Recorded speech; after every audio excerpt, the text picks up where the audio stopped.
Hello' everyone, কি খবৰ আপোনালোকৰ? আমি ৰাতিপুৱা আহিলোঁ আজি আমাৰ কালী মন্দিৰত আৰু এখন শৰাই দিব লগা আছিলে, আমাৰ হৈ থোৱা আছিলে আগতে। আৰু ৰাতিপুৱা কিমান মানুহ হয় ইয়াতে চাব, বহুত মানুহ আহি গ'ল।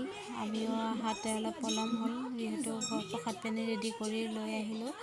আৰু সেয়া এতিয়া আমি প্ৰসাদ পানী ৰেডি কৰি আছোঁ, ঘৰৰ পৰা এইবিলাক লৈ আহিলোঁ। চাকি চব ৰেডি কৰিলোঁ। এতিয়া আমি এইবিলাক বাহিৰতে জ্বলাই দিম আৰু মন্দিৰৰ পৰিৱেশটো চাব কিমান ধুনীয়া লাগে। আৰু ইয়াতে সকলোৱে আহে বন্ধ কিবা পূজা বুলি। এয়া আমি চাকিখিনি ৰেডি কৰিলোঁ। এতিয়া ইয়াতে বাহিৰতে এইখিনি ধূপ আৰু চাকিখিনি জ্বলাই দিম, যিহেতু ইয়াৰে বাহিৰতে জ্বলাব দিয়ে, ভিতৰত নিদিয়ে।